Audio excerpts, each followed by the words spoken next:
சூத்திரன் என்ற பேர் இருக்கு பாருங்க, அது நமக்கு அரசாங்கத்திலேயே இருந்தது. எப்படி பறையனுங்கிற வார்த்தையை போட்டு இந்த நேரத்தில் ஜஸ்டிஸ் கட்சி வந்த உடனே ஆதி திராவிடர்ந்து மாற்றினார்களோ, அதுக்கு பிறகும் கூட சூத்திரன் என்று இருந்தது. ஒன்று, நாங்கள் தவறுனா எங்களை நாங்கள் திருத்திக்கிறோம். ஏன்னா we keep an open mind. எங்களுக்கு திறந்த மனது. நாங்கள் தவறுனா எந்த தவறை என்னைக்கு வேணாலும் நாங்கள் திருத்திக்குவோம். ஏன்னா எங்கே தான் கடைசி முடிந்த முடிவு அப்படின்னு நாங்கள் சொல்லலை. திருமணம் மேடையில் எந்த மணமகன்னா அவங்களுக்கு தெரியாது, சரியாக கூட பார்த்துருக்க மாட்டாங்க. தலையை நட்டுக்கிட்டே ஒரு வாரம் பாடம் எடுப்பாங்க. தலையை நிமிர்ந்து பார்த்தா உனக்கு திமிர் இருக்குன்னு சொல்லுவான். அதனால் நீ குறிஞ்சிக்கிட்டே இருக்கணும். இந்த நட்டுக்கொண்டே இருந்த தலை இருக்கு பாருங்க, பெண்கள் தலை, அதை எழுப்பும்படியாக கொஞ்சம் மேலே தூக்கும்படியாக ஆக்கிறது 2 பேர் தான் நம்ம நாட்டில். நாணம், மடம், பயிர்ப்பு என்ன அர்த்தம் தெரிஞ்சுதான்னு கேட்டார். பெண்கள் இதுவரையில் எல்லாரும் தமிழ் பேசுனாங்களே தவிர அச்சம், அஞ்சல், அச்சன்னாரு. எதுக்கு பயம்?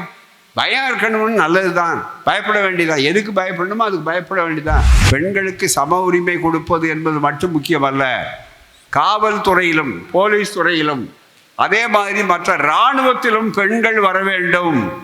எப்போ? 29 பெண்களுக்கு சொத்துரிமை வேண்டும், மிக முக்கியமாக. இதெல்லாம் சிரிக்கிறாங்க, அன்னைக்கு எல்லாம் கேலி பண்ணுறாங்க. எங்கேயாவது நடக்குமா ஐயா?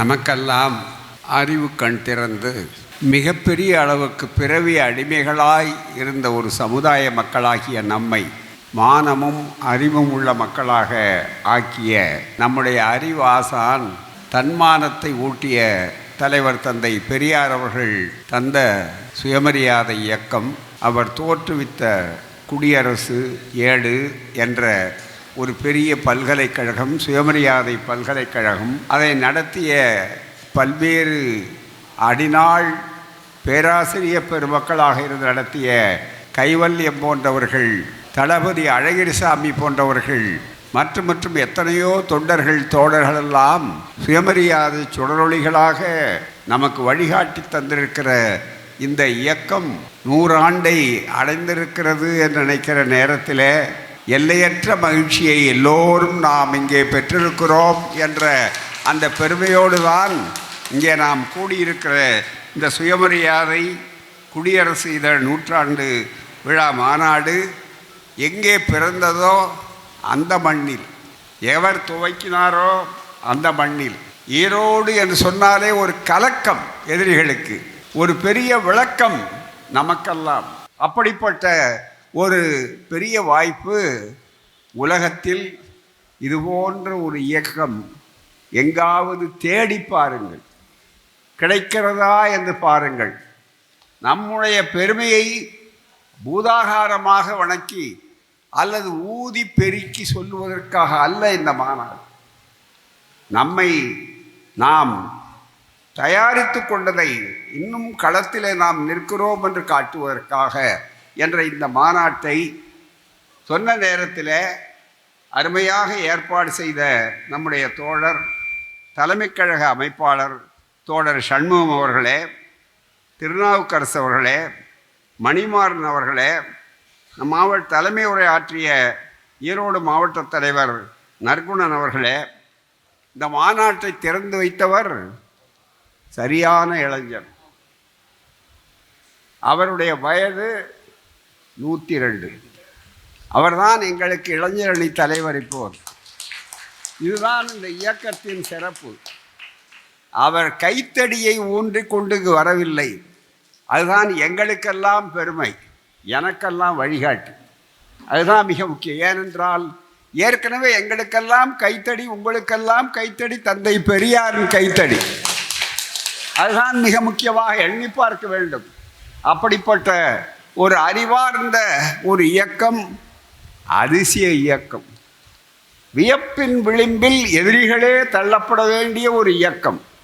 அப்படிப்பட்ட இந்த இயக்கத்திற்கு சிறப்பாக மாநாட்டு திறப்பாளராக வந்திருக்கக்கூடிய பெரியார் சுயமரியாதை பிரச்சார நிறுவனம் என்ற பெரியார் அறக்கட்டளையினுடைய பல்லாண்டு தலைவர் ஐயா, நம்முடைய 102 வயது இளைஞர் ஐயா பொத்தனூர் கா. சண்முகம் அவர்களே, பெருமதிப்பிற்கும் பாராட்டுக்கும் உரிய வணக்கத்திற்குரிய மேயர் எங்கள் வீராங்கனை அம்மையார் அவர்கள் சாதாரணமல்ல, ரொம்ப பெருமைப்படுகிறோம். அதுவும் பெரியார் நகரசபை தலைவராக இருந்த நகரசபை, இந்த நகரசபையில் பெரியாருடைய இயக்கம் 100ஆண்டு விழாவை காணுகிற நேரத்தில் திராவிட இயக்கம் அவரோடு தீர்ந்தது, இவரோடு தீர்ந்தது என்று ஆர்வம் கணித்தவர்களெல்லாம் தீர்ந்தார்கள் என்று சொல்லக்கூடிய வகையில் இன்றைக்கு மிகப்பெரிய அளவிற்கு நகராட்சி மட்டும் எங்களிடத்தில் இல்லை, ஆட்சி வந்த காரணத்தாலே நாங்கள் மாநகராட்சியாக ஆக்குவோம் ஈரோட்டை. அது பெரியாருடைய விருப்பம், அதை சொன்னார், பெரியாருடைய விருப்பம். ஆகவே அதை செய்திருக்கிறோம்னு சொல்லி பெரியாருடைய விருப்பத்தை நிறைவேற்றுவது மட்டுமல்ல, இந்த ஆண் ஆதிக்கமுள்ள சமுதாயமாகவே எப்போதும் இருக்கக்கூடாது. நாற்காலி பெண்களுக்கு போக வேண்டும், அதுதான் ரொம்ப மிக முக்கியம். ஆண்களுக்கு அதிலே ஒரு பெரிய அச்சம் உண்டு, அன்றும் இன்றும் என்றும். ஏன்னு கேட்டால் நாற்காலி மகளிர்கிட்ட போனால் நம்மகிட்ட கிடைக்கவோ கிடைக்காது.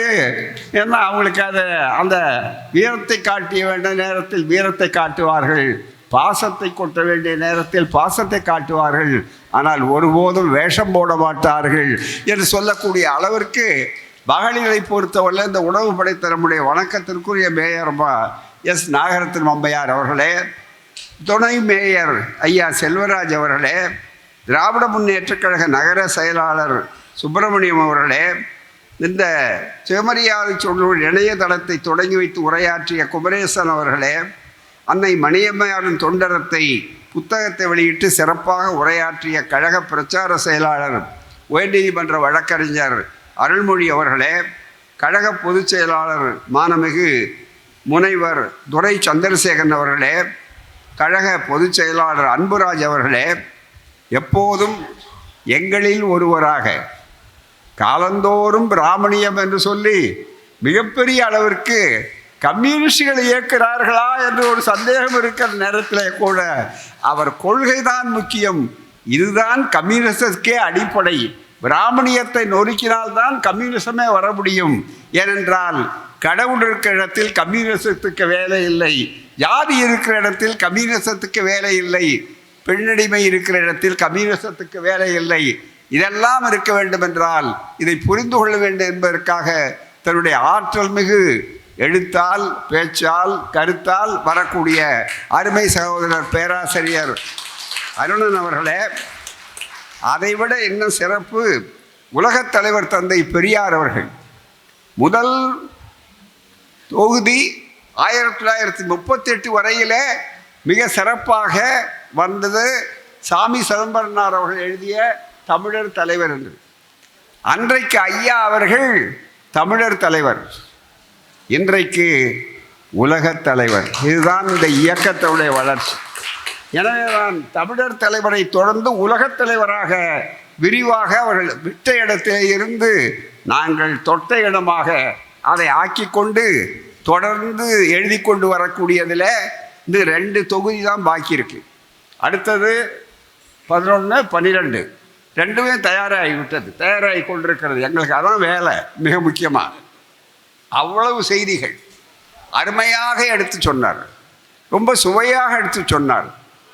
தந்தை பெரியாரே என்றைக்கும் ஒரு திறந்த புத்தகம். அவர்களுடைய வாழ்க்கையை எத்தனையோ செய்திகள் சுவைபட ஒரு மிகப்பெரிய அளவிற்கு ஒவ்வொரு அம்சமும், ஒவ்வொரு பாடங்கள், ஒவ்வொரு அனுபவமும் நிகழ்வும் நமக்கெல்லாம் கற்று துணை போக வேண்டிய தேர்வுகள். அப்படிப்பட்ட ஒரு அற்புதமான உலக தலைவர் பெரியார் நூலை அருமையாக வெளியிட்டு உரையாற்றிய எங்கள் அன்பு சகோதரர் பாரம்பரியம் மிக்க சுயமரியாதை குடும்பத்துக்காரர்.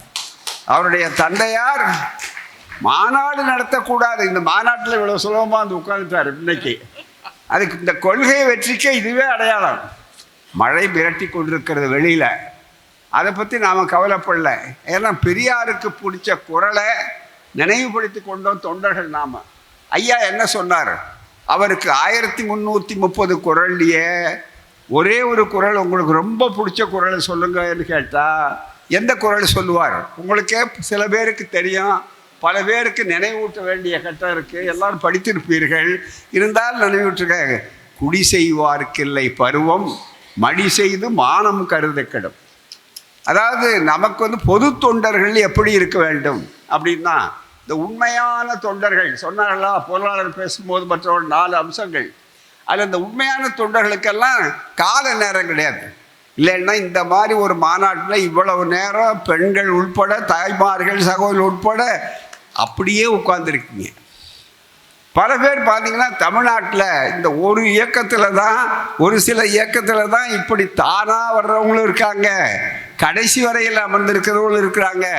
இவர்கள் வேடிக்கை பார்க்க வந்தவர்கள் அல்ல, நம்முடைய சமூகத்தை மாற்றி அமைக்கக்கூடிய போராளிகளாக தங்களை ஆயத்தப்படுத்தி கொள்ளக்கூடிய, மானத்தையும் அறிவையும் பெறுவதற்காக நாங்கள் எதையும் இழக்க தயார், அதை மக்களுக்கு பெற்றுத் தருவதற்காக என்று சொல்லக்கூடிய வைராக்கியத்தோடு வரக்கூடிய எங்கள் தோழர்கள், சகோதரிகள் ஆகிய இவர்கள் மத்தியிலே இருக்கக்கூடிய இந்த இயக்கம், அந்த இயக்கத்திலே சுயமரியாதை சுடரொளிகளாக வந்தவர்களை பற்றி கழக துணைத் தலைவர் சிறப்பாக உரையாற்றிய கவிஞர் அவர்களே, பூங்குன்றன் அவர்களே, அதே போல நம்முடைய குடும்பம், அதே போல இவர்கள் எப்படி குடும்பத்திலே இருந்து நம்முடைய அவர்களுடைய தந்தையார் அவர்களோ, அதே போல இவருடைய தந்தையார் டி.கே. சீனிவாசன் அவர்கள்.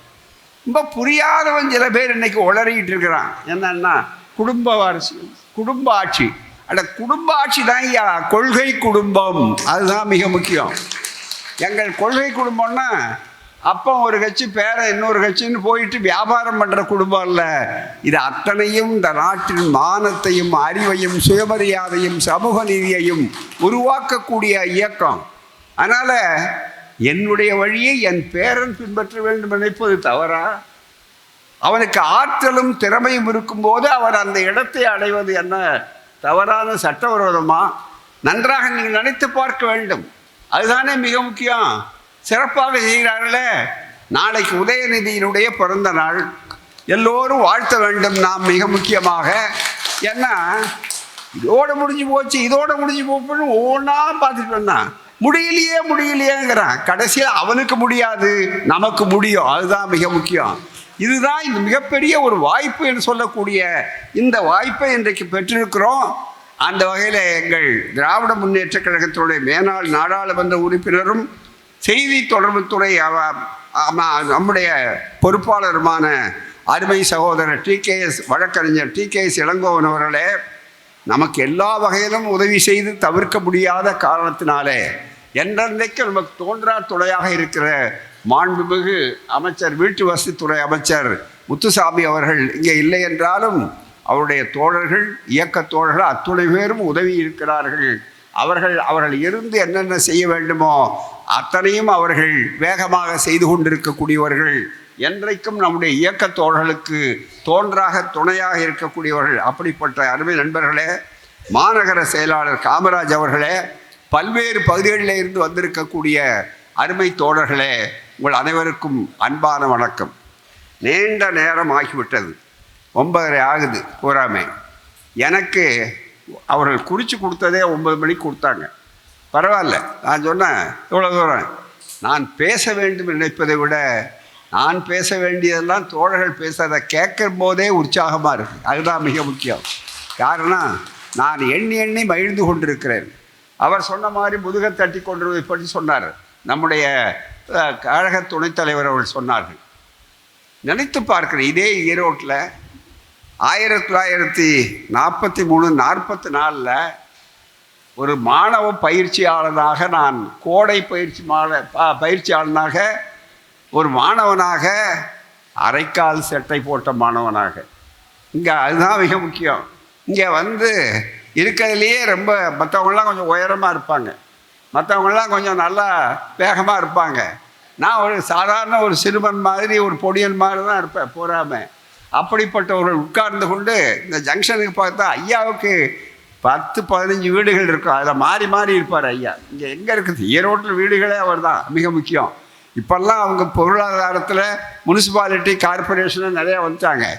அன்றைக்கு எப்படின்னா ஐயாவுடைய வசதி வாய்ப்பு என்னன்னு நீங்கள் தெரிந்து கொள்ளணுன்னா, ஈரோடு முனிசிபாலிட்டியில் மார்ச் மாதம் வரும்போது அவங்களுக்கு பணத்தட்டுப்பாடு சம்பளத்துக்கு வந்துடும். மார்ச் மாதம் அப்போ அங்கேருந்து கமிஷனரோ அல்லது மற்றவர்களோ மற்ற கவுன்சிலர்களையோ நகரசபை தலைவர்களே அதிகாரிகள் கொஞ்சம் எழுதுவாங்க. என்னன்னா, ஐயா கொஞ்சம் சீக்கிரம் கொஞ்சம் முன்னாடியே வரியை கட்ட சொல்லிடுங்க, வீடுகளுக்கெல்லாம் முனிசிபல் வரியை. ஐயா தான் செக்கு போட்டு கொடுப்பாரு. இங்கே ஈரோட்டில் இருக்க முக்கால்வாசி சொத்து ஐயா செக்கு போட்டு கொடுத்தாருன்னா, ஐயா இன்னொரு அடுத்த கால்வாசி குவார்ட்டருக்கும் சேர்த்து கொடுத்துருங்க, கொஞ்சம் வசதியாக இருக்கும், எங்களுக்கு சம்பளம் தட்டுப்பாடு இல்லாமல் இருக்குன்னு கேட்பாங்க. அதுக்காக வருவார். அதை பயன்படுத்திக்கிட்டு காரைவாய்க்கால் மைதானத்தில் நம்ம கழகத்தோடு ஒரு கூட்டம் போடுவாங்க. அப்படித்தான் இந்த இயக்கம் இருக்கும். இங்கே மிக முக்கியமாக ஈரோடு சண்முகவேலாயுதம் போன்றவர்கள் மற்ற நண்பர்கள்லாம் அப்படித்தான் இருப்பார்கள். அப்படிப்பட்ட ஒரு இயக்கத்தில் இன்றைக்கு இவ்வளவு தோழர்கள் சிறப்பாக நூற்றாண்டு விழா, அந்த இயக்கத்தினுடைய தொண்டர்களில் சாதாரண எளியவனாக வந்த நான் இன்றைக்கு உங்களையெல்லாம் பார்த்து, வாருங்கள் ஈரோட்டுக்கு போவோம், இதோ நூற்றாண்டு விழாவை எங்கே கொண்டாடுவோம், இந்த இயக்கம் நூற்றாண்டை பெற்றிருக்கிறது நினைக்கும் போது எல்லையற்ற மகிழ்ச்சியை பெறுகிறேன். இதுதான் ரொம்ப மிக முக்கியம். இந்த 92 அப்படி இப்படின்னு சொன்னாங்க பாருங்கள், 102 92லாம் சாதாரணம். அதில் எனக்கு 102 சொல்கிறதுக்கு காரணம் ஒரு சுயநலம், வேற ஒன்றும் இல்லை. ஏன்னா எனக்கு வயசாகிடுச்சின்னு மற்றவங்க நினைக்கக்கூடாது. என்னை விட வயசானவரை காட்டினா தான் இது சின்ன கோடாக, அதுதான் ரொம்ப மிக முக்கியம். எனக்கு அது ஒரு சங்கடம். வயசாகிடுச்சு நான் வேலை செய்யறதுக்கு தயாராக இருக்கேன். எனக்கு போய் 92 யார் உங்களை கேட்டால் 92 அது டைரி மாதிரி வருது, அது வாட்டுக்கு மிக முக்கியமாக வருது. ஆனால் அதை விட்டுட்டு நீங்கள் ஞாபகப்படுத்துறீங்க. நான் சொன்னேன் என்ன 92, அதோ 102 இருக்கு பாருங்க, அதோ 103 இருக்கு. அதை விட்டு என்ன பண்ணார், வரிசையா இவர் வரிசையா சொல்லிட்டார் போறாம. அது மிக முக்கியமா 106 இருக்குங்க, கவலைப்படாதீங்க, 104 இருக்குங்க. இதுவரையில் நாங்கள் 144 தான் பார்த்துருக்கோமே தவிர இதுவரை 106 பார்த்தோம் இல்லை. அதுவும் யாருக்கு கடவுள் இல்லை கடவுள் இல்லை கடவுள் இல்லைன்னு சொன்னவனால வாழ முடியும்னு வைதிக என்ன சொல்லுவான், பெரியார்கிட்டயே சொல்லுவாங்க, ஐயாட்டியே சொல்லுவாங்க. என்னன்னா, இவர் நீண்ட காலம் வாழ வேண்டும் என்று எல்லாம் வல்ல கடவுளை பிரார்த்திக்கிறோம் அப்படிம்பாங்க போறாம.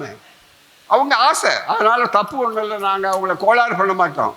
ஆனால் எல்லாம் வல்ல கடவுளுக்கே அந்த சக்தி இருந்தால் நாம் எல்லாருமே அவரை ரொம்ப ஈஸியாக போயிடும். வேறு எதுவும் டாக்டர்கிட்ட போக வேண்டாம், மருத்துவமனைக்கு போக வேண்டாம், மருந்து குடிக்க வேண்டாம், எல்லாமே நாம் போதும், அவற்றை வேண்டிக்கிட்டா போதும்னு நினச்சிக்கிட்டோம். அவரை பாதுகாக்கிறதுக்கே நாம் தேவைப்படுது, அதுதான் மிக முக்கியம். எல்லா கடவுளும் பார்த்தீங்கன்னா இப்போது விசா இல்லாமல் பாஸ்போர்ட் இல்லாமல் வாங்கிட்டு இப்போ யார் தயவில் இருக்காங்கன்னா ரொம்ப பாதுகாப்பாக இப்போ சேகர்பாபு தயவில் இருக்காங்க. அதுதான் மிக முக்கியமாக. நம்ம அமைச்சர்கிட்ட அவர் தான் ஒவ்வொருத்தராக கொண்டு வர்றார். கடவுளை பாதுகாக்க இவ்வளோ மனுபவம் போடுறான், கோர்ட்டில் போடுறான், இவர் கடவுளை இன்னும் சரியாக பாதுகாக்கலைன்னு. அது ரொம்ப முக்கியமல்ல. ஐயப்பன் கோயிலுக்கு போகிறவங்க என்ன பண்ணுறாரு, ரொம்ப முக்கியமாக இன்சூரன்ஸ் ரொம்ப மிக முக்கியம்.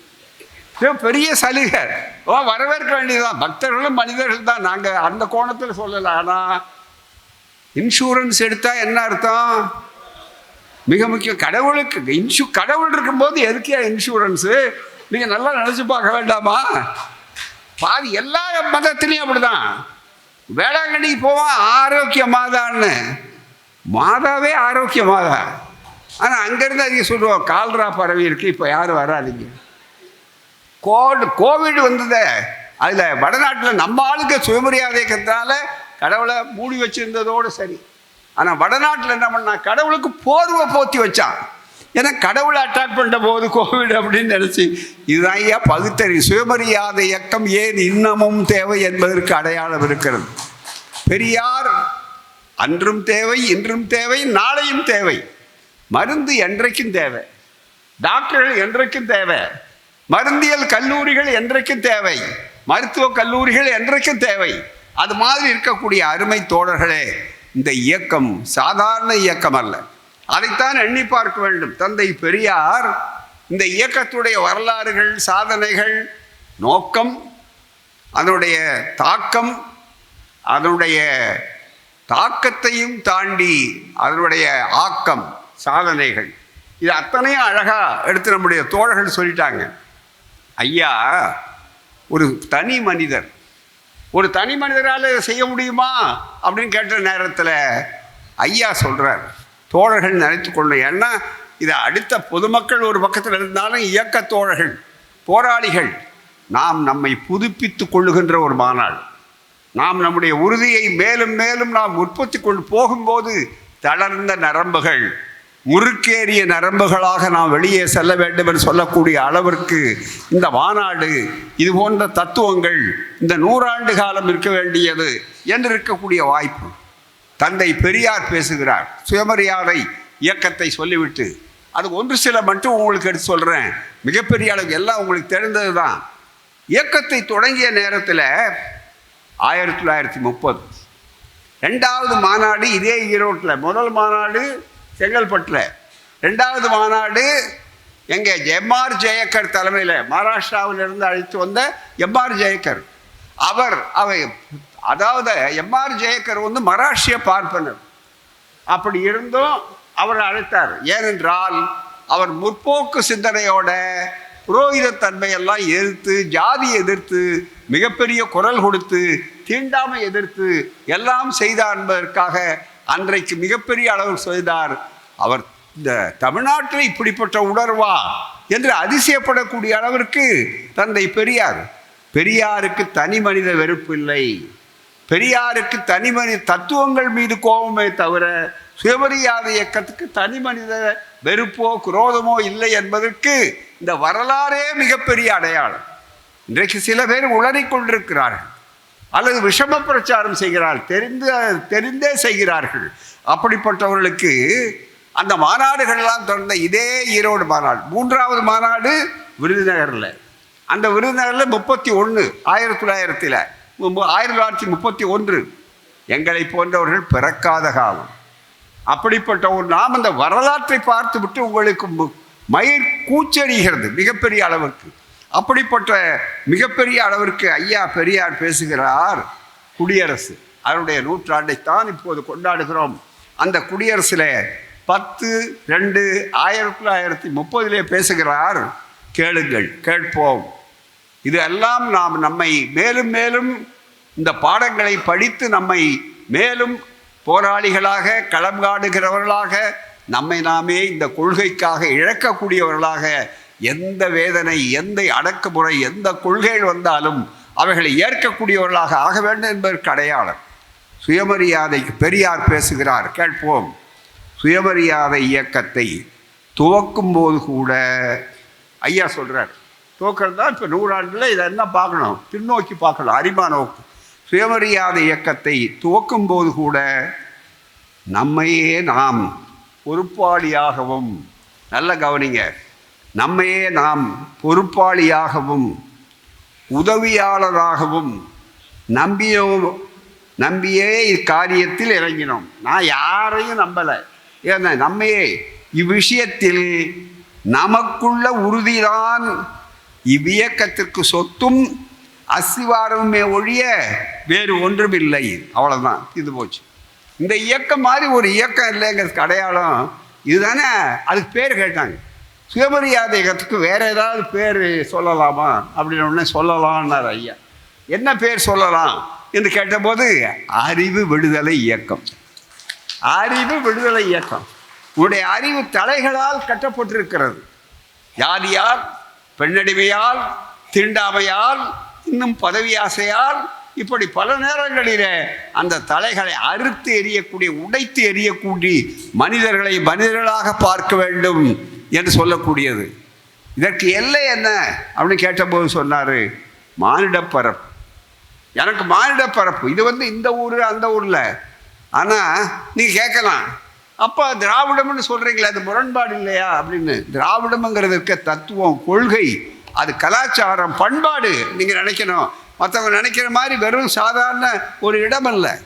இந்த ஜாதி, இந்த வர்ணாசிரம தர்மம், ஒருவன் தொடக்கூடாதவன் இன்னொருவன் தொட வேண்டியவன், ஒருவன் படிக்கக்கூடாதவன் இன்னொருவன் படிக்க வேண்டியவன், எனக்கு மட்டும்தான் உரிமை உண்டு என்று சொல்லக்கூடிய அளவில் இருக்கக்கூடியவர்களுக்கு ஒருத்தர் உயர்ந்தவன் இன்னொருவன் தாழ்ந்தவன் சொல்லக்கூடிய உரிமை உனக்கு கிடையாது.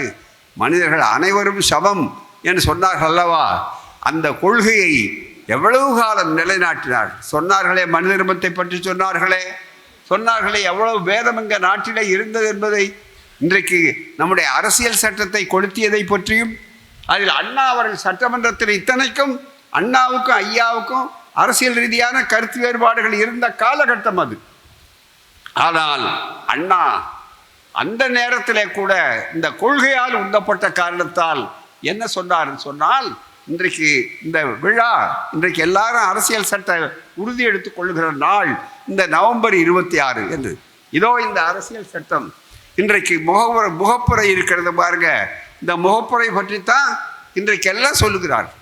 இதில் என்ன எல்லாரும் கும்பிடுறான். மிக முக்கியமாக அரசியல் சட்டத்தின் மீது மனிதர்களுக்கு மட்டும் காதல் இல்லை நம்ம நாட்டில். இப்போ இன்னைக்கு கரையான்களுக்கும் கூட காதல் இருக்கிறது. அதுதான் மிக முக்கியம். கரையான் மாதிரி உள்ளிருந்து அப்படியே அரிக்கக்கூடியவர்களெல்லாம் அரசியல் சட்டத்தின் மீது எங்களுக்கு மிக முக்கியமான அக்கறை இருக்கிறது, கவலை இருக்கிறது சொல்லக்கூடிய அளவிலே வந்திருக்கிறார்களே.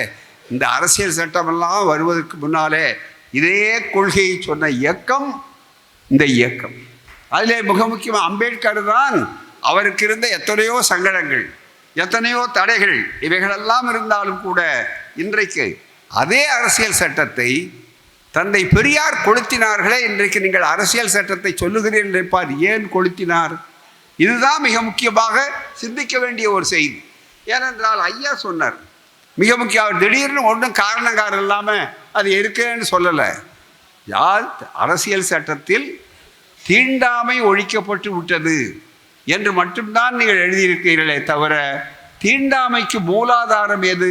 ஜாதி. அந்த ஜாதியை ஒழிக்காமல் தீண்டாமை எப்படி ஒழிக்க முடியும் உண்மையில்? ஆகவே ஜாதியை ஒழிக்க உத்தரவாதம் சொல்லுங்கள். சுதந்திர நாட்டில் சூத்திரன் இருக்கலாமா? நேரடியான கேள்வி.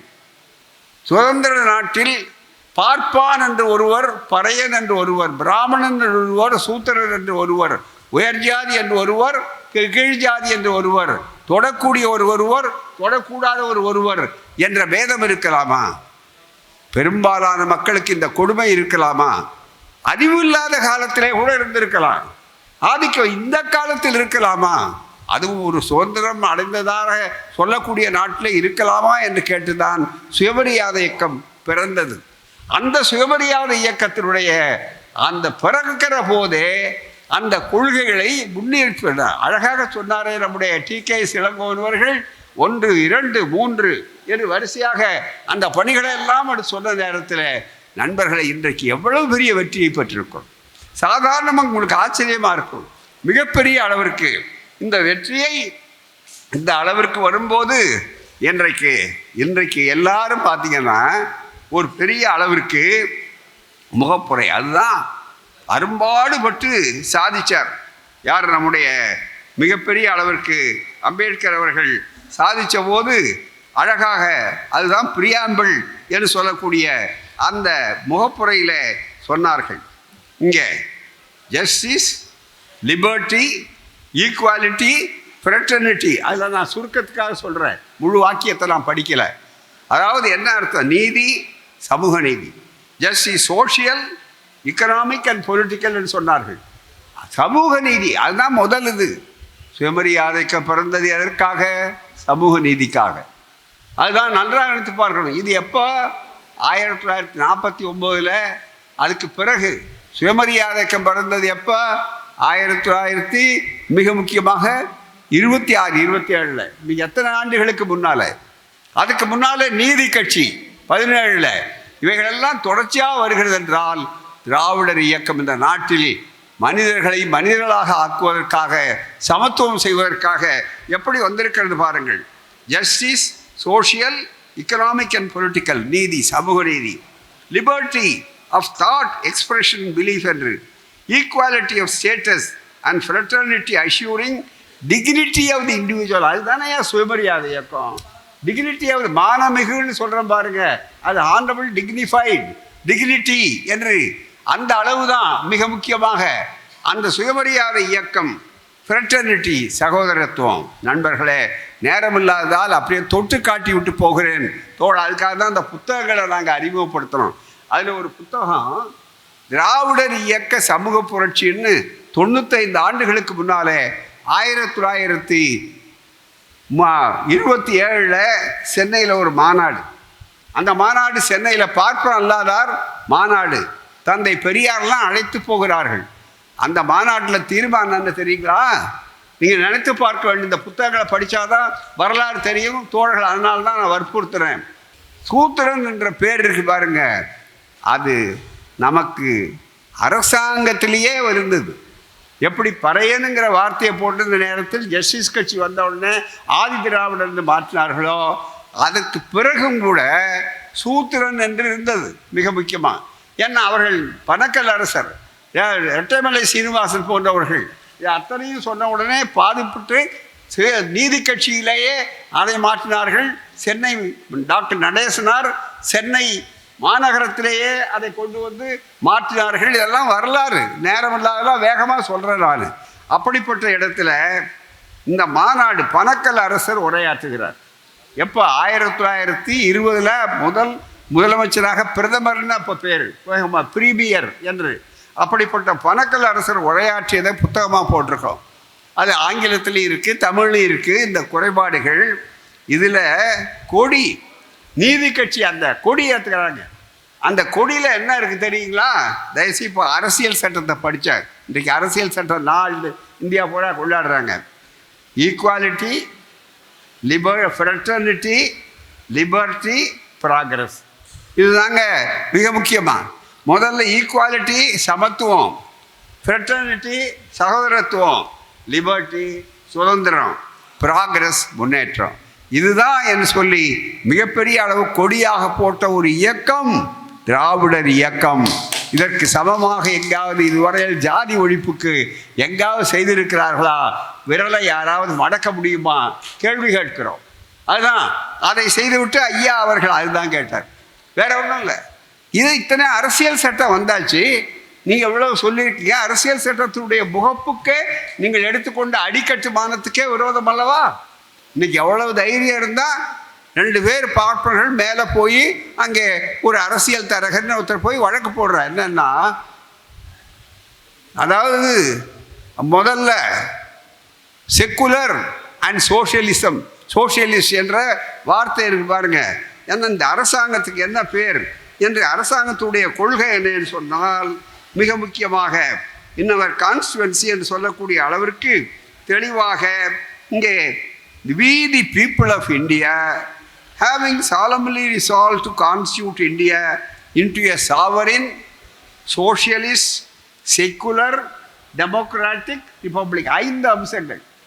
இதில் 2 அம்சம் இல்லை அப்படி பின்னால் போட்டாங்கன்னு ஏற்கனவே அதை அம்பேத்கர் அவர்கள் விவாதங்களில் இருக்குது தெளிவா. அப்போ சொன்னாங்க, இந்த அரசாங்கமே எப்போ சமூகத்தில் சொல்லிட்டோமோ லிபர்ட்டி ஈக்குவாலிட்டின்னு, அது ஜாதிக்கு இடமே இல்லை, சோஷியலிசம் அதுதான். ஆகவே அது எழுத்தில் சொல்லாமையே தத்துவத்திலேயே இது அடங்கியிருக்கு. ஆகவே எழுத்தில் வேண்டுமா? இந்த மக்கள் அதை ஏற்றுக்கொண்டார்கள் என்று தான் அம்பேத்கர் சொன்னாரே தவிர இது எழுக்கக்கூடாதுன்னு சொல்லலை. ஆனால் இன்னைக்கு போய் நீதிமன்றத்தில் உச்ச நீதிமன்றத்தில் கேட்டார்கள். ஆனால் உச்ச நீதிமன்றம் நல்ல அளவிற்கு தீர்ப்பு கொடுத்தார்கள், அது செல்லும் என்று. அது மட்டுமல்ல, அது இடையில திருத்தத்தின் மூலமாக வந்தது, அதனால செல்லாது. பின்னோக்கி கொடுத்தார்கள், ரெட்ராஸ்பெக்டிவ் எஃபெக்ட் வந்தார்கள், ஆகவே செல்லாது என்று அவர்கள் சொன்ன வாதத்தை உச்சநீதிமன்றம் ஏற்கிறார். ஏன் இந்த வாதத்தை அவர்கள் சொன்னார்கள் தெரியுங்களா? இதுக்காக மட்டுமல்ல, நம்முடைய மண்டல் கமிஷன் போன்ற அறிவிப்புகள் அதே மாதிரி நல்லா நீங்கள் புரிந்து கொள்ளணும். பெரியார் கண்ணாடியை போட்டால் தான் ஆபத்துகள் என்னென்ன இருக்குன்னு உங்களுக்கு தெரியும். 69% இடஒதுக்கீடு இந்தியாவிலேயே நம்ம நாட்டில் தான் இருக்குது. அதுவும் முதல் முறையாக சட்ட ரீதியான பாதுகாப்போடு இருக்குது. சட்ட ரீதியாக வெறும் ஆணை போடல, அரசாங்க ஆணை இல்லை, அது லா, அது எனாக்டட் லா என்று சொல்லக்கூடிய திருத்தப்பட்ட சட்டம். அதுவும் அரசியல் சட்ட திருத்தத்தோடு வந்தது. அது பின்னோக்கி சென்றிருக்கிறது, ரெட்ராஸ்பெக்டிவ் எஃபெக்ட் என்று சொல்லக்கூடிய அளவிற்கு வந்தது. இதெல்லாம் மனசில் வச்சு தான் முதல்ல இதை உடைச்சிட்டா அப்புறம் அதையும் தானாக உடைக்கிறதுக்கு அடுத்த கட்டம் போகலாம் அப்படிங்கிறது அவருடைய திட்டம். அதுக்காக தான் இதை ஆரம்பித்தாங்க. சோஷியலிசம் கூடாது, செக்குலரிசம் கூடாது. பின் என்ன தேவை? ஒரே நாடு, ஒரே மதம், ஒரே மொழி சமஸ்கிருதம், ஒரே கலாச்சாரம், அந்த பார்ப்பனிய கலாச்சாரம் என்று சொல்லக்கூடிய அளவிற்கு வந்தால் இன்னமும் சுயமரியாதை இயக்கத்துடைய தேவை இருக்கிறதா இல்லையா? தயவு செய்து எண்ணி பார்க்க வேண்டும். நாம் ஏதோ ஒரு கொண்டாட்டத்துக்காக இங்கே போடல. இன்னும் நமக்கு முன்னாலே இருக்கிற வேலைகள், நாம் கொடுக்க வேண்டிய வேலைகள் ஏராளம் இருக்கிறது என்பதற்காகத்தான் நண்பர்களே இந்த பணியை செய்கிறோம். அன்றைக்கு இவ்வளவு ஒரு வருஷத்தில் இந்த பிரச்சாரத்தை எப்படி நடத்தியிருக்கார் தந்தை பெரியார் எண்ணி பாருங்க. நமக்கு இப்போ எவ்வளோ வசதிகள் இருக்குது, ஆனால் அவர்கள் தனி மனிதராக இருந்தார். எதிர்ப்புகள் மலை போல எதிர்ப்புகள், சாதாரண இல்லை. சிவகங்கையில் போகிறார் அண்ணாவும் ஐயாவும், அழைச்சிட்டு போகிறாங்க தோழர்கள். அழைச்சிட்டு போகிறப்ப ரொம்ப குறைவான இடத்துல அங்கே தோரணம் கட்டியிருக்கான். அங்கே காரில் அது விழற மாதிரி. என்ன தோரணம் தெரியுங்களா? தென்னை மரத்தில் இருக்கிற அந்த ஓலை தோரணம் அல்ல, போராமே பழைய செருப்புகள், பிஞ்சு போன செருப்புகளை தேடி அந்த பிஞ்ச செருப்புகளை எந்த வழியாக ஊர்வலம் வருதோ, ஐயாவும் அண்ணா உட்கார்ந்துருக்க ஊர்வலம் வரும்போது அங்கே அந்த தலையில் இடிக்கிற மாதிரி கட்டியிருக்கான் புறாமே, அங்கே உட்கார்ந்துருக்கிற மாதிரி. தோழர்கள் பார்த்துட்டு ஆத்திரப்படுறான், அதை போய் கிழிக்கணும் அப்படின்னு சுயமரியாதை இயக்க தோழர்கள், அன்றைக்கு இருந்த தொண்டர்கள் குறைவாக இருந்தாலும் வேகமாக உயிரை துச்சமென மதித்தவர்கள். ஆகவே அவர்கள் பாய்ந்து அறுப்பதற்காக முயற்சி எடுக்கிறார். முயற்சி எடுக்கிற நேரத்தில் ஐயா சொல்லுகிறார், அண்ணா ஐயா என்ன செய்ய போகிறாருன்னு பார்த்துட்டு இருக்கார் பக்கத்தில். உடனே ஐயா சொல்கிறார், அறுக்காதீங்க, அப்படியே விடுங்க, அப்படியே இருக்கட்டும், அது இடிச்சா இடிச்சிட்டு போகட்டும், ஒன்றும் பண்ணாதீங்க, நீங்கள் அப்படியே இருக்கட்டும் அப்படின்னு பொதுக்கூட்டம் பக்கத்துலேயே கொஞ்சம் தூரத்தில் அந்த மைதானம் அரண்மனைக்கு முன்னால் அதை வந்த உடனே ஐயா பேசுகிறார், எனக்கு இந்த ஊரில் ரொம்ப மகிழ்ச்சியான வரவேற்பு கிடைச்சிது. இது மாதிரி ஒரு வரவேற்பு யாரை எங்கேயும் கிடைக்கல. ஐயா சொல்கிறாரு, இது இப்படி ஒரு இயக்கம் பாருங்கள், எப்படி ஒரு தலைவர் பாருங்கள். ஏன்னா வெறும் தோரணம் அதுன்னு கேட்டால் அது எங்கே வேணாலும் ஓலை கிடைக்கும். ஆனால் எல்லாம் பிஞ்சு போன செருப்பு, பழைய செருப்புகளாக கட்டியிருக்காங்கன்னா எங்களுக்காக எவ்வளவு வீட்டில் போய் அவன் பழைய செருப்பை திரட்டியிருப்பான், பழைய செருப்பெல்லாம் திரட்டியிருக்கான்னா எவ்வளவு முயற்சி எடுத்திருப்பான். அப்போ எங்களுடைய வேலை எவ்வளவு சுலபமாக இருக்குது என்று நீங்கள் தெரிந்து கொள்ளணும்னு நான் வெக்கப்பட்டு அடுத்த கூட்டம் நடத்துகிறவங்க அந்த மாதிரி செருப்பு போட்டவர்களும் எங்கள் ஊர்லேயே ஒரு செருப்பு போட்டபோது கடலூரில் இன்னொரு செருப்புக்காக பெரியார் ரிக்ஷாவை திருப்ப சொன்னது உங்கள் அத்தனை பேருக்கு தெரியும். செருப்பு ஒன்று போட்டால் சிலை ஒன்று முளைக்கும். கவிஞர் கருணானந்தம் பாட்டு எழுதினார், எந்த இடத்தில் செருப்பு போடப்பட்டதோ அந்த இடத்தில் பெரியாருக்கு சிலை நிறுவிய இயக்கம் இந்த இயக்கம். அது மட்டும் இல்லை, பெரியாரை வைத்து கொண்டே சிலை நிறுவிய இயக்கம். அதுவும் பெரியாருடைய தொண்டர்கள், கலைஞர் கருணாநிதி அவர்கள் முதலமைச்சராக இருக்கிறார் என்று அந்த கொட்டை எழுத்துக்களில் கல்வெட்டில் பறித்து இயக்கம் இந்த இயக்கம். இப்படி அவருடைய வாழ்நாளிலே அண்ணா அவர் சொன்ன மாதிரி உலக வரலாற்றில் உங்களுடைய வெற்றியை ஒரு வாழ்நாளிலே கண்ட தலைவர் நீங்கள் தான், இதுவரை உலக வரலாற்றில் எந்த தலைவரும் கிடையாது என்று சொன்னார். அப்படிப்பட்ட சாதாரணமானதல்ல இந்த இயக்கம். எதிர்நீச்சல் அடித்து கொண்டு எல்லா துறையிலும் இருக்கிறது. இன்றைக்கு பார்க்கிறோம் எல்லா இடத்துலையும் மகளிர் 50% இடஒதுக்கீடு சொன்னார் பெரியார். மிக முக்கியமாக மகளிர் கேட்காமலே நம்முடைய இன்றைய முதல்வர், திராவிட மாடலுடைய ஒப்பற்ற முதல்வர் முத்துவேல் கருணாநிதி ஸ்டாலின் அவர்கள் இன்றைக்கு அவரெல்லாம் அமர்த்ததுனால தான் இங்கே அம்மா மேயராக இருக்காங்க. மிக முக்கியமாக எல்லா இடத்துலையும் பெண்கள் இருக்காங்க சட்டமன்றத்தில்.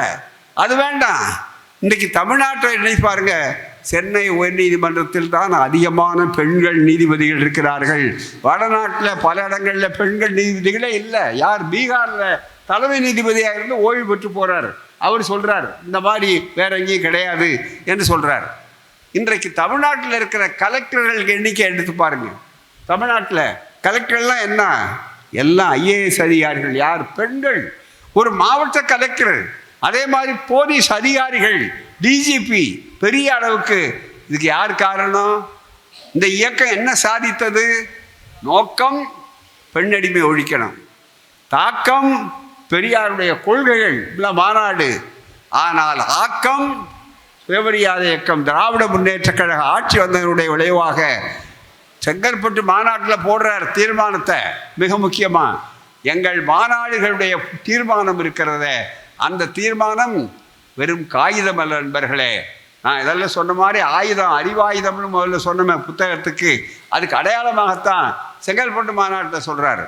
பெண்களுக்கு சம உரிமை கொடுப்பது என்பது மட்டும் முக்கியமல்ல, காவல்துறையிலும் போலீஸ் துறையிலும் அதே மாதிரி மற்ற இராணுவத்திலும் பெண்கள் வர வேண்டும். எப்போ? 29. பெண்களுக்கு சொத்துரிமை வேண்டும், மிக முக்கியமாக. இதெல்லாம் சிரிக்கிறாங்க, அன்னைக்கு எல்லாம் கேலி பண்ணுறாங்க. எங்கேயாவது நடக்குமா ஐயா? பொம்பளை போய் போலீஸ்க்கு போய் பண்ண முடியுமா அப்படின்னு கேட்குறான். மிக முக்கியமாக இன்றைக்கு அவர்கள்லாம் எங்கே இருக்கிறார்கள் நினைத்து பார்க்க வேண்டும். இன்றைக்கு என்ன பண்ணுறான்? இவன் ஓடுறப்போ ஓடி அரைஞ்சி பிடிச்சி குழித்துட்டு வந்து நிற்கிறாங்க. அதுதான் மிக முக்கியம். அவ்வளோ வேண்டாங்க, வாய்ப்பு கொடுத்தா அவங்களால முடியும். நகராட்சியில் தகராறுன்னு மேயர் கீழே இறங்கிட்டாங்களே. இந்த அம்மா சாதாரணமல்ல, டிவியில் பார்த்து நான் பாராட்டினேன். ரொம்ப மிக முக்கியமாக எதுக்காக நான் வம்பு பண்ணணும் அல்லது தாக்கணுன்ற அந்த கருத்தில் நான் சொல்லலை. அதாவது புலியா அவசியம் வரும்போது பெண்கள்லாம் இந்த அடக்கம் ஒடுக்கம் ரொம்ப மிக முக்கியம்னு சொல்லி அடிமையாக இருக்கிறதுக்கு அடக்கம் மிக முக்கியமாக. என்னையா அர்த்தம்? பெரியார் தான் கேட்டார். அச்சம், நாணம், மடம், பயிர்ப்பு என்ன அர்த்தம் தெரிஞ்சுதான்னு கேட்டார். பெண்கள் இதுவரையில் எல்லாரும் தமிழ் பேசுனாங்களே தவிர அச்சம் அஞ்சல் அச்சம்னாரு. எதுக்கு பயம்? பயம் இருக்கணும்னு நல்லது தான், பயப்பட வேண்டியதான். எதுக்கு பயப்படணுமோ அதுக்கு பயப்பட வேண்டியதான். அது என்ன 2 பேருக்கும் பயம் வேண்டாமா? ஆணுக்கும் பயம் வரணும், பெண்ணுக்கு வரணும். மடம் அதாவது அறிவில்லாதது இருக்கணும். அதை விட நாணம் வெக்கம் இவங்களுக்கு தான் இருக்கணும். அதுதான் கோணிக்கிட்டு இருக்கணும் அப்படின்னு தெரியுமே. இப்போ தானே எவ்வளவு சமுதாயம் மாற்றம் பண்ணி இருக்கிறாங்க. நான் அடிக்கடி சொல்கிறது என்னன்னா, இந்த நாட்டில் திருமணம்னு வந்தால் அந்த படத்துக்கு வந்த அந்த பெண்களை 100 வருஷ சுயமரியாதை இயக்கத்துக்கு முன்னால் தான் இருக்கிறத சொன்னார். எத்தனை வயசுக்குள்ளே இருக்கும் அவர் சொன்னார். எந்த பெரிய அளவிற்கு அவர்கள் பக்குவமாகறதுக்கு முன்னாடியே திருமணங்கள் எல்லாம் சொன்னார்கள். அது மட்டுமே அல்ல, நான் திருமணம் மேடையில் எந்த மணமகன்னா அவங்களுக்கு தெரியாது, சரியாக கூட பார்த்துருக்க மாட்டாங்க. தலையை நட்டுக்கிட்டே போய் 1 வாரம் பாடம் எடுப்பாங்க. தலையை நிமிர்ந்து பார்த்தா உனக்கு திமிர் இருக்குன்னு சொல்லுவான். அதனால் நீ குறிஞ்சிக்கிட்டே இருக்கணும், அதுதான் மிக முக்கியம். இந்த நட்டுக்கொண்டே இருந்த தலை இருக்கு பாருங்க, பெண்கள் தலை, அதை எழுப்பும்படியாக கொஞ்சம் மேலே தூக்கும்படியாக ஆக்கிறது 2 பேர் தான் நம்ம நாட்டில். ஒருவர் பெரியார், இன்னொருத்தர் ஃபோட்டோகிராஃபர். அவ்வளோதான், தவிர வேறு ஒன்றுமே இல்லை. இந்த படம் எடுத்தவர் கொஞ்சம் மேலே வாங்குமா, கொஞ்சம் மேலே வாங்குமா. இந்த முடி திருத்துறவர் இருக்கார் பாருங்க, அவரும் அதே மாதிரி தான். என்னென்னா அவர் சொல்லுவார், பார்த்துக்கிட்டே இருந்தால் நம்ம கூட கிடைச்சிக்குவோம். அப்படியே அவர் கேட்க மாட்டார், கொஞ்சம் அவரே ஒரு தட்டி அப்படி மேலே நாசூக்கா அப்படி மேலே தாக்குவார். அது மாதிரி நம்ம தலை குனிவு இருக்கணும், இப்படி இருக்கணும். ஒரு பெண் சமுதாயத்தை 50% இருக்கிற மக்கள் பெரியார் கேட்டார். மனித வளம்னு சொன்னேன், இந்த மனித வளத்தில் 2 கைக்கு சமபாலம் இருக்க வேண்டாமா? 2 காலுக்கு சமபலம் இருக்க வேண்டாமா? ஒரு பக்கம் இயங்கி இன்னொரு பக்கம் இயங்கலைன்னா அது பக்கவாதம் அல்லவா? கேட்டார் பெரியார், சிந்திக்க வைத்தார், கேள்வி கேட்டார். இன்னும் கேட்டால் எதிர்த்தவர்களையெல்லாம் கோபப்படுத்தலை, ரொம்ப பொறுமையாக சொன்னார். மிகப்பெரிய அளவுக்கு அவர் சொன்ன மாதிரி கேள்வி கேட்டவனோட பிடிச்சி உட்கார வச்சார். அவ்வளோதான்.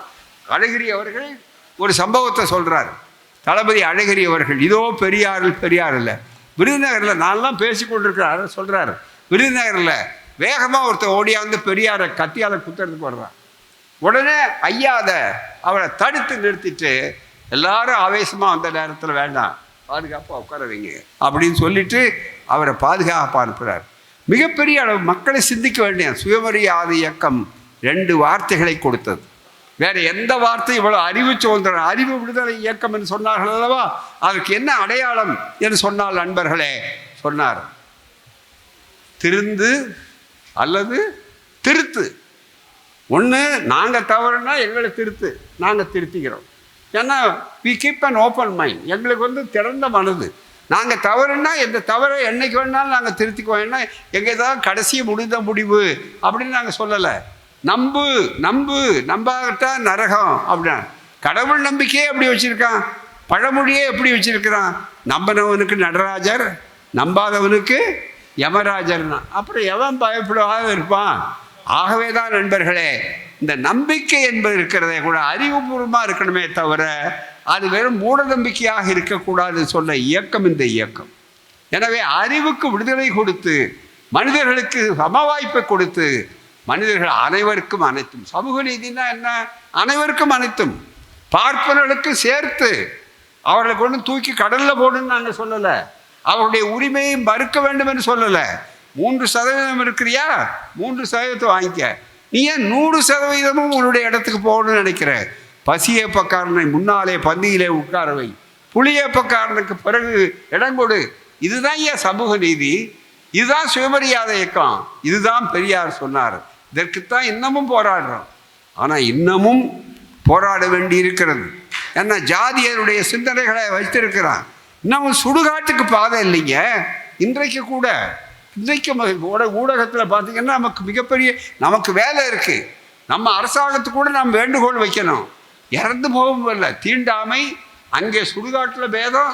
அதை விட என்ன கொடுமை, இறந்து போகிறவனை தூக்கிட்டு போய் சரியான இடத்துல அடக்கம் பண்ணுறதுக்கு பாதை கொடுக்க மாட்டேங்கிறான். மிக முக்கியமாக அதில் இந்த அரசியல் சட்டத்தில் மாநில சப்ஜெக்ட்ஸ் இருக்கு பாருங்க, அது 8வது அட்டவணை அந்த இதுக்கு வந்த உடனே அது மிகப்பெரிய அளவிற்கு வரும்போது 7வது அதில் மாநில உரிமையில் சுடுகாடுகளும் மாநில உரிமையாக வச்சுட்டான்.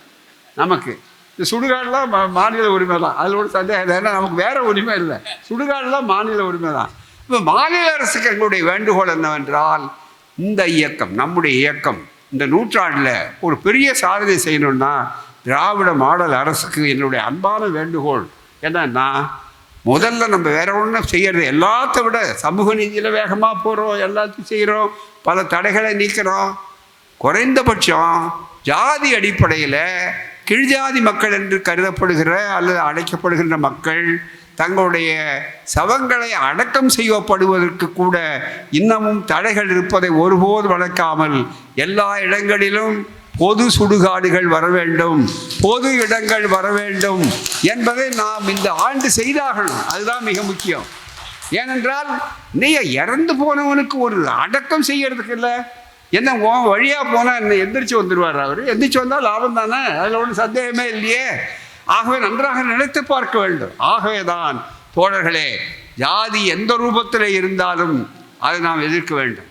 கடைசியாக ஒன்றை சொல்லுகிறோம். ஏன்னா இந்த நேரத்தில் அவன் என்ன பண்ணுவான், எதிரி ரொம்ப சாமர்த்தியமான எதிரிகள். நம்மால் கொஞ்சம் பலகீனமாக இருக்கிறவனுக்கு நட்டை கொஞ்சம் கழட்டி விடுவான். அதுதான் மிக முக்கியம். அந்த இடத்துல கவனிக்கணும். எல்லாம் சரிதான் சார், அப்போ ஜாதியில் இடஒதுக்கீடுன்னு கேட்குறாங்களே, ஜாதி வாரியாக இடஒதுக்கீடு அப்போ கேட்கலாமா அப்படிம்பா. இவன் என்னவோ ஜாதி ஒழிப்புக்காரன் மாதிரி, இவன் தான் பூணூல் போட்டிருக்கிறவன். அவர் சொன்னபோது கூட சொன்னார் பாருங்க, சுபவி புத்தகத்துக்கு சொன்னார், அண்ணா சொல்லும்போது ஒரு கை ராஜகோபாலாச்சாரியர் சொன்னார், பூணூலை ஒரு கையில் பிடிச்சிக்கிட்டு உதயசூரியன் குத்துனார். அப்போ அவருக்கு தெரிஞ்சிருக்கு இவங்க காலத்துலேயும் பூணூலுக்கு ஆபத்து வரும். ஆகவே தான் அது எந்த கருத்தில் சொன்னாரோ தெரியாது. ஆகவே மிகப்பெரிய அளவிற்கு நினைத்து பார்த்தீர்களானா இன்னமும் ஜாதி இருக்கிறது.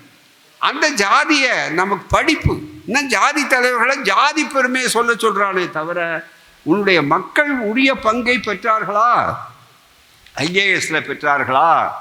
இன்னைக்கு நடைமுறையில் சட்டத்துக்காக நாம் போராடி வந்திருக்கோம். 50 இருக்கிறதா இல்லையே. நடுவில் கொண்டு வந்து ஐஏஎஸ் அதிகாரியை உள்ளே போடுறாங்களே, நடுவில் கொண்டு வந்து கான்ட்ராக்ட் போடுறாங்களே, நடுவில் இப்போ புதுசாக கான்ட்ராக்டில் கொண்டு வரலாம் அப்படின்னு நினைக்கிறார்களே. அதெல்லாம் இடஒதுக்கீட்டை சட்டமன்றத்தில் கொடுத்தாலும் அது இல்லாமல் போகிறதுக்காக வர்றாங்க. அந்த இடஒதுக்கீட்டு கேட்கும்போது மட்டும் தோழர்களே ஒன்றை சொல்லுங்கள். பெரியார் அழகா எல்லாத்துக்கும் பதில் சொன்னார், விளக்கம். என்னையா ஜாதி அடிப்படைன்னு கேட்குறீங்களே, மறுபடியும் ஜாதி அடிப்படை உண்டு வாங்க. ஏனென்றால் எந்த வழியாக சிறைச்சாலைக்கு மனுஷன் போனானோ அந்த வழியாக தான் வெளியே வரணும். ரொம்ப சிம்பிள். ஏன்னா கதவு வழியாக தான் போகணும். அவன் ஜன்னல் வழியாக ஏறி குத்தான்னா தப்பிச்ச கைதி, அவன் மறுபடியும் தேடப்படுவான். ஆகவே தான் முறையாக வரணும்னா ஜாதியால் தான் நாங்கள் படிக்காமல் ஆனோம். அந்த வர்ணாசிரம தர்மத்தால் எங்களை தடுத்தது. அதைத்தான் நாங்கள் அந்த அடிப்படையாக வந்து அதனால் எங்களுக்கு படிப்பில்லை, அதனால் நாங்கள் ஒடுக்கப்பட்டோம். ஆகவே அதை காட்டி காலங்காலமாக இருக்கணும் அப்படின்னு நினச்சோம். இன்றைக்கும் அதற்காகத்தான் வர வேண்டும். எப்படி அம்மை குத்தும்போது அம்மை ஊசியை, அம்மை கிருமியை உள்ளே செலுத்தி அம்மைக்கு எதிராக இருக்கிறதோ, சில கிருமிகளை உள்ளே செலுத்துகிறோமோ, அது அது கூட இன்றைக்கி முடிஞ்சு போச்சான்னு கேட்கலாம். ஆன்டிபயாட்டிக் மருந்து சொன்னார் பெரியார், சொன்ன உதாரணம் நல்லா ஞாபகம் வச்சுங்க. இந்த ஆன்டிபயாட்டிக் மருந்து, இப்போ மருந்து இருக்கு பாருங்க, அந்த மருந்து தான் வயிற்றுப்போக்கு, ஜுரம் இதெல்லாம் கண்ட்ரோல் ஆகலைன்னா அதுக்கப்புறம் கொடுப்பாங்க. அந்த ஆன்டிபயாட்டிக் மருந்தில் நீங்கள் மருந்து வாங்கி பார்த்தீங்கன்னா ஒரு மூலையில் போடுங்க, பாய்சன்னு ஒரு இடத்துல இருக்குது. அதான் விஷம்னு இருக்குது. விஷம் கூட இருக்குது அந்த மருந்தில். யாருக்கு? கிருமிக்கு, நமக்கல்ல. மிக முக்கியமாக அது ரொம்ப குறைச்சலான அளவு வைத்தால் தான் அந்த விஷக்கிருமிகள் சாகும்.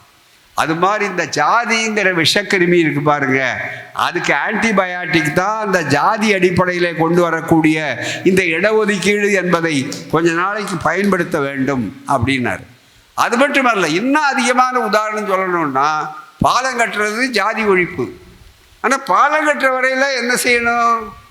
டைவர்ஷன் ரோடு, பக்கத்தில் ஒரு ரோடு போட்டு பயணம் பண்ணணும். அப்படின்னா பயணம் பண்ணால் உடனே ஒரு கேள்வி கேட்குறாரு, எவ்வளவு காலத்துக்கு இதுலேயே பயணம் பண்ணணுங்க, டைவர்ஷன் ரோடு போடுவீங்க? அப்போ டைவர்ஷன் ரோடையே போகிறதா? நீங்கள் எப்போ பார்த்தாலும் இதை நிரந்தரமாக்குறீங்களேன்னு ஜாதி அடிப்படையில் சமூக நீதியை கொச்சைப்படுத்தும்படியாக கேட்கிறார்கள். அதற்கு ஐயா சொன்ன பதில் ரொம்ப தெளிவானது. திராவிடர் கழகம் அளிக்கிற பதில் ரொம்ப தெளிவானது, துணிவானது. என்னன்னா, எவ்வளவு காலத்துக்கு நீங்கள் பாலம் கட்டுவதை தடுக்கிறீர்களோ, எவ்வளவு காலத்துக்கு நீங்கள் தாமதப்படுத்துகிறீர்களோ, அவ்வளவு காலத்துக்கும் இந்த மாற்று பாதைதான் சரியானது சொன்னோம். ஆகவே நண்பர்களே, இந்த குழப்பத்துக்கு இடம் தராமல் தெளிவாக மக்களிடத்திலே சொல்லி, ஜாதி எந்த ரூபத்திலே இருந்தாலும், பெண்ணடிமை எந்த ரூபத்திலே இருந்தாலும், மூட நம்பிக்கை எந்த ரூபத்தில் இருந்தாலும் அவைகளை எதிர்த்து இன்னமும் நாம் போராட வேண்டிய கட்டம் இருக்கிறது. கடைசியாக ஒன்றை சொல்லி நிறைவுபடுத்த வேண்டும். இந்த 100 ஆண்டு கால வரலாற்றில் இப்போ எல்லாம் முடித்த உடனே ஒரு புது தத்துவத்தை, புது விரோதத்தை, புது வகையாக சட்டத்தில் கொண்டு வர ஒரு சிக்க வைக்கலாமான்னு ஒரு எண்ணத்தை முடிவு பண்ணியிருக்கிறான். இந்த 100 ஆண்டு இவ்வளவு சிறப்பாக இருக்குது, தோழர்கள் இருக்காங்க, இதை தாண்டி திராவிட ஆட்சி, மாடல் ஆட்சி இருக்குது அப்படி என்ன தெரியுங்களா? இது ஒரு இனவெறி இயக்கங்க. இனவெறி இயக்கமா? திராவிட இயக்கம் இனவெறி இயக்கமா? கிடையாது. அதைத்தான் நீங்கள் நன்றாக புரிந்து கொள்ள வேண்டும். டிஎஸ் ஜார்ஜ் சொல்லக்கூடியவர் இந்து பத்திரிகையில், இந்து வெளியிட்டிருக்கிற அந்த மலரில் ஒரு கட்டுரை எழுதினார். அதில் அழகாக எழுதினார், இது ஒரு இனவெறி இயக்கமாக ஆகிவிடுமோன்னு பார்ப்பன அல்லாதார் இயக்கம் வந்த காலத்தில் நினைத்தார்கள். நல்வாய்ப்பாக தந்தை பெரியாரும், அவர் எழுதுகிறார், அவர் திராவிட கழகத்துக்காரர் அல்ல, நல்வாய்ப்புக்காக தந்தை பெரியாரும், அறிஞர் அண்ணாவும், கலைஞரும் அவர்கள் இருந்த காரணத்தால் இது ஒரு கலாச்சார இயக்கம், ஒரு பண்பாட்டை பாதுகாக்கிற இயக்கமே தவிர மானிட உரிமைகளை பாதுகாக்கிற இயக்கம் என்று சொன்னார்கள். எனவே திராவிடர் கழகம் யாரையும் தனி மனிதர்களை வெறுக்கிற இயக்கம் அல்ல, யாரையும் பிரிக்கிற இயக்கம் அல்ல, எல்லோரையும் இணைக்கிற இயக்கம். ஆனால் அதே நேரத்தில் இன்னொன்று அழகாக சொன்னார், இணைக்கிறது எல்லாரையும் இணைக்கிறோன்னு சொல்கிறீங்களா, ஏன் சில பேரை ஒதுக்கி காட்டுறீங்கன்னு கேட்கும்போது, குரங்கையும் நெசவாளியும் ஒன்றாக்க முடியுமான்னு கேட்டார். குரங்கு நெசவாளி நெஞ்சுக்கிட்டே போவார், குரங்கு அறுத்துக்கிட்டே வரும். ஆகவே தான் எல்லோரையும்ங்கிறதுக்கு அர்த்தம் என்ன, சரியான அர்த்தம் இருக்கணுமே தவிர அது குரங்கும் நெசவாளியும் அதில் ஒன்றா சேர முடியாது. அது மாதிரி கேட்கக்கூடாதுன்னு எல்லாவற்றுக்கும் பெரியாரிடம் கிடைக்காத பதிலே கிடையாது, பெரியார் கருத்துகள் நுழையாத இடமே இல்லை. ஆகவே நண்பர்களே, இந்த மாநாட்டுக்கு வந்திருக்கிற உங்கள் அத்தனை பேருக்கு நன்றி. இந்த மாநாடு ரொம்ப சிறப்பாக நடத்திய ஏற்பாடு தோழர்களுக்கு மிக முக்கியமான நன்றி. இதில் என்னன்னா, எனக்கே கூட சங்கடம் சொன்னார்கள்.